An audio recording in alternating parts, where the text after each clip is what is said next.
que es Fulgor Sedano. Y luego hay otra, la que les digo a ustedes que no es un purgatorio, porque en el purgatorio hay esperanza y aquí no. La esperanza se las quitó, se las cercenó el padre Rentería. Es simplemente una ciudad, un pueblo muerto, donde ya hicieron un censo de las personas vivas y llegan a 5 o 6. Y al hacer ese censo no contaban con que Juan Preciado se muere, lo mismo Dorotea. Entonces es un pueblo muerto, totalmente en ruinas. De vez en cuando llueve y es cuando tiene una cosecha de voces de muertos. Llega la humedad y los hace hablar. Es la tercera Comala, y esta está arruinada por dos individuos que son nefastos. Cuando dijo Pedro Páramo, me cruzaré de brazos y Comala morirá, es lo que hizo. Ya no hubo productividad, ya no hubo nada, porque todo era de él. Se había robado la mayor parte de las tierras y demás, pero todo era de él. Se cruzó de brazos y todo se murió. Y curiosamente, esto ocurrió porque en el entierro, en el sepelio de Susana San Juan, llega una feria y estos se ponen a hacer todo el rebumbio que significa una feria, y entonces eso disgusta a Pedro Páramo y dice, me cruzaré de brazos, y murió Comala. Queda únicamente la de los quejidos, de la desesperanza, del horror. Allí termina el miedo, ya no tienen miedo de nada, están muertos y saben que no, que el paraíso ya está vedado para ellos. El padre Rentería les hizo un daño terrible al suprimirles la esperanza. Pedro Páramo hizo del pueblo un cadáver, e hizo un cadáver del espíritu de los que allí vivían. El padre Rentería, son los dos seres nefastos. Ahora, ¿qué tenemos que ver nosotros con todo ese horror de ánimas en pena, que ya cadáveres hablan y hablan? Pues miren, todos los sentimientos de esos cadáveres son los nuestros. Podemos identificarnos con la desesperanza de esta persona, con la falta de fe de esta otra, con la serie de quejumbres de alguno, porque tenemos nosotros problemas irresolutos. Podemos nosotros identificarnos con esas voces dolientes, pero también recuerden ustedes, el hombre, lo vimos antes, el hombre tiene dos entidades, es Homo sapiens y es Homo de sentimientos, de deseos, y entonces tiene que equilibrarse, para que haya salud mental, equilibrarse ambas entidades, el pensar, reflexionar, desear, y el sentir desde el amor, el deseo de progresar, el deseo sexual, todo. Y dice el analista que es más poderoso en nosotros esa entidad de sentimiento, de deseo, que la propia entidad de la reflexión, del análisis, de la razón. Allí veo yo desmesurado a uno de los personajes menos relevantes para para Juan Rulfo, que le da menos espacio, pero tiene tal intensidad. Miguel, el único hijo que reconoció Pedro Páramo, se lo dio a Damiana Cisneros para que lo cuidara. Y miren, en una sola frase se pinta el perfil psicológico de Miguel, como su madre se murió al darlo a luz. Dice: el niño aquel se revolvía como víbora. Ese es el principio de la vida de Miguel, que no vuelve a aparecer hasta que va camino a Contla a ver a una mujer, a una joven. Él vive su vida de acuerdo al galope del caballo, vive al galope de su vida. Su vida se va rápido junto con esa velocidad con que llevaba al caballo cuando el accidente, que quiso brincar una barda que antes no había y que es un robo más de las tierras de Pedro Páramo. Y curiosamente, más sentimiento, mucho más, muestra el caballo después de haber visto morir a su amo que el propio Miguel, que es tan pequeño, que es tan miserable, que aun para enamorar, entre comillas, ustedes saben que se enamora una vez y una vez nada más amé la vida, dice Zaratustra. Una vez nada más sabe que, bueno, él anda en amoríos de la cintura para abajo, pero es tan poca cosa este individuo que, como los que visitan a las sexoservidoras, son tan poca cosa que no pueden cautivar la voluntad de una mujer. Entonces pagan por ello.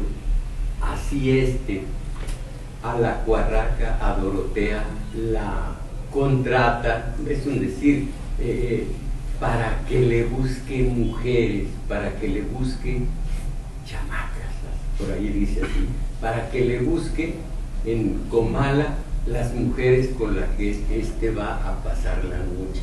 Ni siquiera, siendo hijo de Pedro Páramo, tiene la capacidad para él mismo buscar las mujeres. Tiene que ayudarse de Dorotea, que es con la que está platicando muerta con Juan Preciado. Entonces es un individuo totalmente mediocre, que vive no para pensar, no para reflexionar, sino simplemente para darle gusto a las glándulas, y sin el esfuerzo de ese bonito rito del enamoramiento o del cautivar a su víctima, porque esos son ahí, sino que se ayuda de terceronas, se ayuda de alcahuetas, se ayuda de una especie de proxeneta en que convierte a Dorotea. Entonces, pero curiosamente, no lo dice el libro, pero yo infiero que a lo mejor Pedro Páramo, con el grandísimo amor que tiene por Susana San Juan, tiene alguna clase de afecto por Miguel Páramo, porque cuando le dicen que está muerto, dice: comienzo a pagar, mejor cuanto antes, para tener tiempo de ponerme en paz con mis pagos por haber sido un hombre tan desmesurado, Pedro Páramo. Entonces, comienzo a pagar, quiere decir que le dolió. Además, en cuanto le dijeron, que dijo: ¿de quién es ese cadáver? De Miguel. ¿Quién lo mató? Se enfurece. Algo de afecto tenía por Miguel. Y otra cosa, pagó al padre Rentería, porque a base de monedas de oro le abriera las puertas del cielo. Tuvo una disputa este señor, el padre Rentería, con Dios, y al final le dice: está bien, tú ganas, porque no quería que se salvara. Pero vinieron las monedas y dice a Dios: está bien, tú ganas. Algo tenía Pedro Páramo, algo sentía positivo hacia ese Miguel, que no tiene ni siquiera un espacio importante hasta el momento de su muerte. Su muerte es toda una ceremonia impresionante, muy digna de una comala, donde ya todo es muerte, todo es misterio, en donde, imaginen ustedes, está diciendo el padre Rentería lo que nadie debería, ningún cura: por mí condénalo, condénalo. Y después: está bien, tú ganas. Tiene un espacio muy interesante y muy corto este Miguel, del cual solo sabemos no que tenía una entidad reflexiva, sino nada más una entidad sentimental, afectiva, y que era solamente satisfacerse glandularmente con mujeres que le conseguía Dorotea. Esto, como les digo, nos pone el famoso espejo frente a nosotros, esa comala desgarrada. Nosotros tenemos miedo, decía Unamuno, tenemos un miedo original, que es el miedo a la muerte, y con ese miedo ya subliminal en tantos, un mediocre apenas se acuerda de que va a morir, y uno que nunca se acuerda que va a morir, nunca se acuerda de vivir. No recuerdo cómo dice Paz: el que no valora su muerte, no valora su vida, algo por el estilo. Entonces, allí nosotros tenemos ese miedo, el miedo primigenio, como les digo, a la muerte. Pero entre ellos hay tantos miedos, por ejemplo, a los campanazos inoportunos. Miedo que estos vayan. Es que no la llevo bien con el sacristán. Bueno, entonces, miedo a la marginación social, miedo a la soledad, miedo a la cárcel, a los achaques físicos, la enfermedad, miedo al ridículo. Qué curioso, parecería que no es mayor índice, mayor fuente de mortificación, de miedo, pero sí el miedo al ridículo.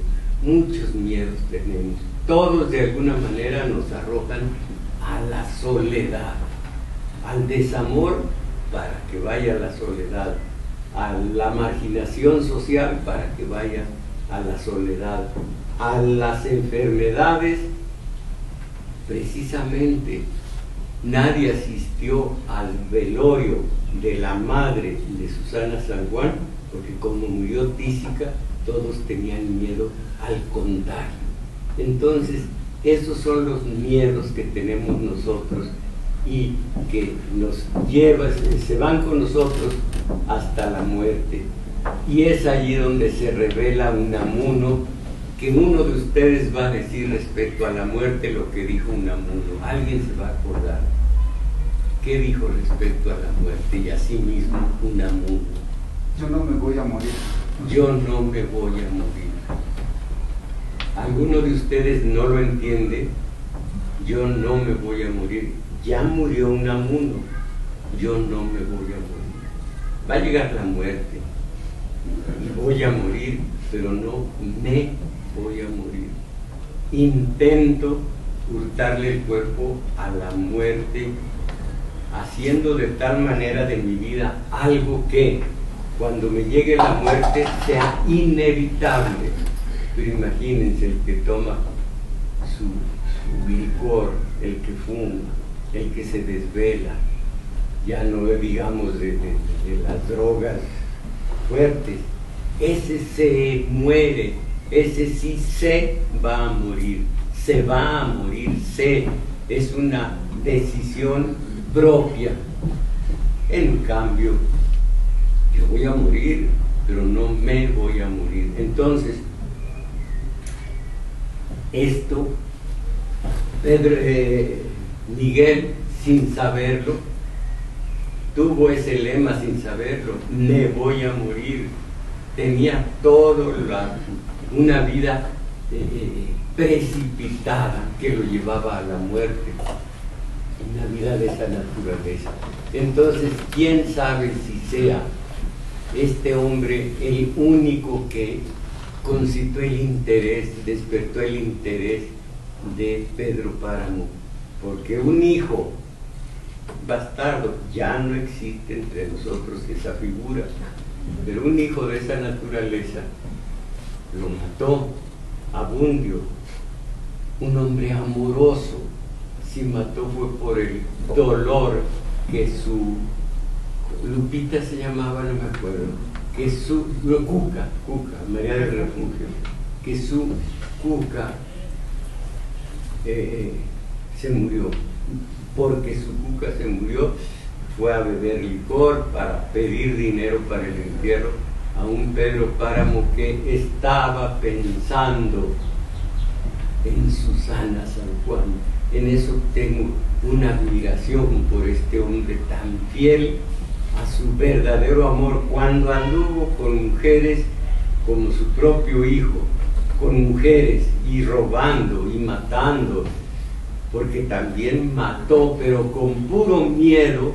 Miguel mató, pero el miedo lo llevó a matar. No tenía las agallas como para ser un asesino, cosa que Pedro Páramo, porque le matan a Lucas, su padre, no supo quién, y entonces todos los que habían asistido a la fiesta fueron exterminados, así de sencillo. Miguel no era cobarde, era pequeño y no tenía las agallas para ser asesino, y sin embargo mata al padre de la sobrina del cura. ¿Cómo se llamaba? Teresa, la sobrina del cura. Ana, sí. Todos ustedes tienen Pedro Páramo, lo han leído varias veces, lo conocen bien. Qué irónico es. Ana se llamaba. Entonces, miren, aquí no vamos a encontrar ese tono de poesía del resto. Aquí simplemente es que no tanto Comala, sino la media luna que está cerquita a Comala. La media luna es la hacienda de Pedro Páramo, juntito a Comala. Allí, en vísperas de la lluvia, del temporal de lluvias, está reflexionando Fulgor Sedano. Al amanecer, gruesas gotas de lluvia cayeron sobre la tierra, sonaban huecas al estamparse en el polvo blando y suelto de los surcos. Un pájaro burlón cruzó a ras del suelo y gimió imitando el quejido de un niño. Más allá se le oyó dar un gemido como de cansancio, y todavía más lejos, por donde comenzaba a abrirse el horizonte, soltó un hipo y luego una risotada para volver a gemir después. Ni tan realista. Miren nomás en dónde le saca poesía y sentimiento. Fulgor Sedano sintió el olor de la tierra y se asomó a ver cómo la lluvia desfloraba los surcos. Sus ojos pequeños se alegraron, dio hasta 3 bocanadas de aquel sabor y sonrió hasta enseñar los dientes. Vaya, dijo, otro buen año se nos echa encima. y añadió: ven, agüita, ven, déjate caer hasta que te canses, después córrete para allá, acuérdate que hemos abierto a la labor toda la tierra, nomás para que te des gusto. Y soltó la risa. El pájaro burlón, que regresaba de recorrer los campos, pasó casi frente a él y gimió con un gemido desgarrado.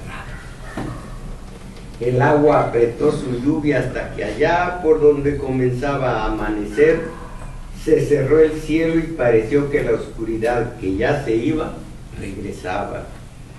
La puerta grande de la media luna rechinó al abrirse, remojada por la brisa. Fueron saliendo primero 2, luego otros 2, después otros 2, y así hasta 200 hombres a caballo que se desparramaron por los campos lluviosos. Hay que aventar el ganado del medio, más allá de lo que fue Estagua, y el de Estagua córranlo para los cerros de Vilmayo, les iba ordenando Fulgor Sedano conforme salían, y apriétenle que se nos vienen encima las aguas. Lo dijo tantas veces que ya los últimos solo oyeron de aquí para allá y de allá para más allá. Todos y cada uno se llevaban la mano al sombrero para darle a entender que ya habían entendido. Y apenas había acabado de salir el último hombre cuando entró a todo galope Miguel Páramo, quien sin detener su carrera se apeó del caballo casi en las narices de Fulgor, dejando que el caballo buscara solo su pesebre. ¿De dónde vienes estas horas, muchacho? Vengo de ordeñar. ¿A quién? A que no adivinas. Y le dice Fulgor: ha de ser a Dorotea la Cuarraca, esa la única que le gustan los bebés. Eres un imbécil, Fulgor, pero no tienes tú la culpa. Y se fue sin quitarse las espuelas a que le dieran de almorzar. En la cocina Damiana Cisneros también le hizo la misma pregunta: ¿pero de dónde llegas, Miguel? De por ahí, de visitar madres. Lo entiendo, Damiana, no te preocupes. Oye, ¿tú conoces a una tal Dorotea apodada la Cuarraca? Sí, y si tú la quieres ver, allí está afuerita, siempre madruga para venir aquí por su desayuno. Es una que trae un molote en su rebozo y lo arrulla diciendo que es su crío. Parece ser que le sucedió alguna desgracia allá en sus tiempos, pero como nunca habla, nadie sabe lo que le pasó. Vive de limosna. Miguel se quedó pensando si aquella mujer no le serviría para algo, y sin dudarlo más fue hacia la puerta trasera de la cocina y llamó a Dorotea. Ven para acá, te voy a proponer un trato, le dijo. Y quién sabe qué clase de proposiciones le haría. Lo cierto es que cuando entró de nuevo se frotaba las manos. De hoy en adelante le darás de comer a esa mujer lo mismo que a mí. No le hace que se te ampolle el codo. Mientras tanto, Fulgor Sedano se fue hasta las trojes a revisar la altura del maíz. Le preocupaba la merma porque aún tardaría la cosecha. A decir verdad, apenas sí se había sembrado. Quiero ver si nos alcanza. Luego añadió: ese muchacho, igualito a su padre, pero comenzó demasiado pronto. A ese paso no creo que se logre. Se me olvidó mencionarle que ayer vinieron con la acusación de que había matado a uno. Si así sigue, al que había matado era el papá de Ana. Suspiró y trató de imaginar en qué lugar irían ya los vaqueros, pero lo distrajo el potrillo alazán de Miguel Páramo, que se rascaba los morros contra la barda. Ni siquiera lo ha desencillado, pensó, ni lo hará. Al menos don Pedro es más consecuente con uno y tiene sus ratos de calma, aunque consiente mucho al Miguel, o sea que era sobreprotegido, aunque consiente mucho al Miguel, ayer le comuniqué lo que había hecho su hijo, el asesinato, y me respondió: hazte a la idea de que fui yo, Fulgor. Él es incapaz de hacer eso, no tiene todavía fuerza para matar a nadie. Para eso se necesita tener los riñones de este tamaño. Puso sus manos así, como si midieran una calabaza. La culpa de todo lo que él haga, échamela a mí. Miguel le dará muchos dolores de cabeza a don Pedro. Le gusta la pendencia. Déjalo moverse, es apenas un niño. ¿Cuántos años cumplió? Tendrá 17, ¿no, Fulgor? Puede que sí. Recuerdo que se lo trajeron recién apenas ayer, pero es tan violento y vive tan deprisa que a veces se me figura que va jugando carreras con el tiempo. Acabará por perder, ya lo verá usted. Es todavía una criatura, Fulgor.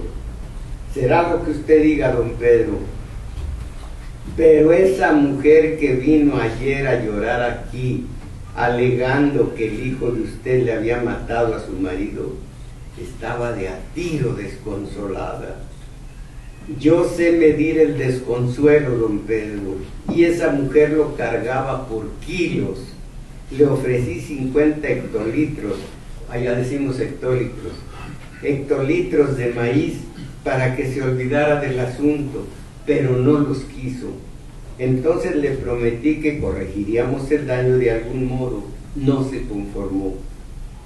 ¿De quién se trataba? Es gente que no conozco. No tienes pues por qué apurarte, Fulgor. Esa gente no existe.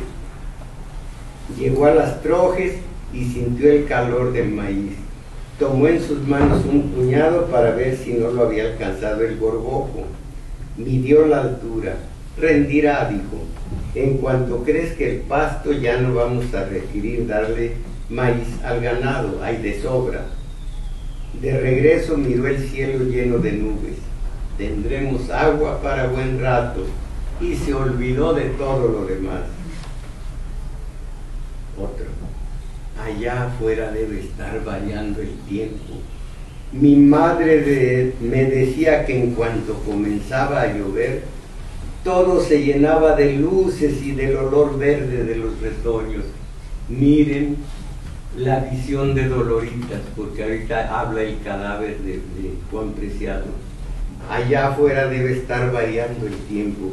Mi madre me decía que en cuanto comenzaba a llover, todo se llenaba de luces y del olor verde de los retoños.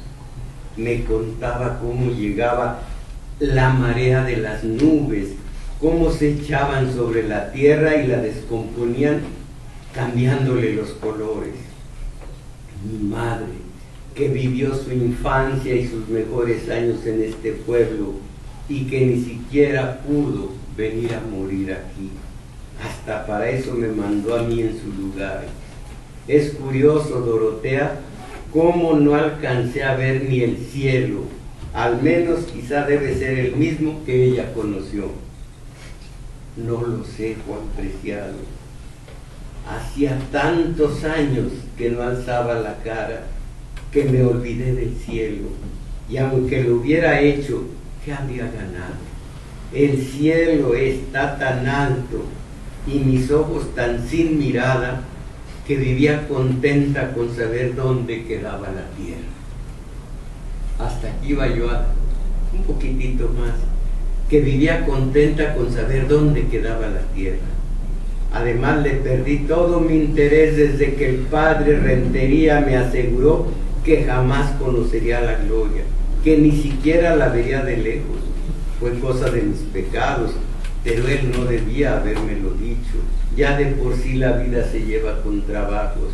Lo único que la hace a una mover los pies es la esperanza de que al morir la lleven a un lugar, de un lugar a otro. Pero cuando a una le cierran una puerta y la que queda abierta es nomás la del infierno, más vale no haber nacido. El cielo para mí, Juan Preciado, está aquí donde estoy ahora. ¿Y tu alma, dónde crees que haya ido? Debe andar vagando por la tierra como tantas otras, buscando vivos que recen por ella. Tal vez me odie por el maltrato que le di, pero eso ya no me preocupa. He descansado del vicio de los remordimientos. Me amargaba hasta lo poco que comía y me hacía insoportables las noches, llenándolas de pensamientos intranquilos con figuras de condenados y cosas de esas. Cuando me senté a morir, fíjense qué belleza, y cuando me senté a morir, ella me rogó su alma, ella me rogó que me levantara y que siguiera arrastrando la vida, como si esperara todavía algún milagro que me limpiara de culpas. Ni siquiera hice el intento. Aquí se acaba el camino, le dije, ya no me quedan fuerzas para más. Y abrí la boca para que se fuera, y se fue. Sentí cuando cayó en mis manos el hilito de sangre con que estaba amarrada a mi corazón. Tremendo, terrible. Todo esto, este daño, lo hizo el padre Rentería, el cerrarle las puertas de la esperanza, porque eso es lo benéfico que dan las creencias. El nirvana por una parte y algún otro credo religioso, la gloria, el cielo, la vida eterna, cosa que no aguanta el título de la vida eterna, porque si hay vida, tiene que haber muerte por fuerza. No puede haber vida sin muerte. Dialécticamente a la vida corresponde la muerte. No puede haber vida eterna. Otra cosa será permanencia eterna o algo, pero vida, ¿cómo? Digo, como la película aquella, A Tiempo de Morir, que dice, digo, yo pienso que vida eterna no puede haber. Estancia, permanencia, algo, pero la vida necesita la muerte, como cada muerte necesita la vida. Y dice el poeta, después de leer tantas páginas que el tiempo escribe con mi mano, quedo triste de no haber dicho más, quedo triste de ser tan pequeño, y quedo triste y colérico de no estar solo. Me quejo de estar todo el día en manos de las gentes. Me duele que se me echen encima y me aplasten y no me dejen siquiera saber dónde tengo los brazos o mirar si mis piernas están completas. Abandona a tu padre y a tu madre y a tu mujer y a tu hijo y a tus hermanos y métete en el costal de tus huesos y échate a rodar. Que no esclavicen ni tu ombligo ni tu sangre, ni el bien, que no esclavicen ni tu ombligo ni tu sangre, ni el bien ni el mal, ni el amor consuetudinario. Tienes que ser actor de todas las cosas. Tienes que romperte la cabeza diariamente sobre la piedra para que brote el agua. Después quedarás tirado a un lado como un saco vacío, guante de cuero que la mano de la poesía usó, pero también quedarías tirado por nada. Yo me quejo de estar sirviendo a la poesía y al diablo, y a veces soy como mi hijo que se orina en la cama y no puede moverse y llora. Oigo palomas en el tejado del vecino, tú ves el sol, el agua amanece y todo es raro como estas palabras. ¿Para qué te he de entender? ¿Para qué te he de entender nadie? ¿Para qué alumbrarte con lo que dices como una hoguera? Quema tus huesos y caliéntate. Ponte a secar ahora al sol y al viento. En mi vida de perro camino pegado a la pared. el viento se tuesta la espalda del sol. Con la mano más larga de las que tengo me busca. Con la mano más larga de las que tengo me busca. Husmeo mi cráneo en el cajón de la basura. No te dejo nada. Te dejo nada más mi entierro. Les repito, puro optimismo eso. Puro optimismo. Pero pues aquí nos reflejamos todos en uno o en un sentido. A lo mejor alguno de nosotros dice, bueno, yo no estoy tan mal como el poeta y como el poeta de la prosa, que es Juan Rulfo. Después vamos a seguir viendo, vamos a seguir oyendo, porque llegan las aguas y mojan los restos de los individuos estos. Vamos a oír a Susana San Juan y su idea de la vida. Habla de la vida, es un panegírico de la vida. Y en fin, ya no nos queda mucho para morirnos, no, para que se muera la novela. Por lo pronto, a comer y gracias.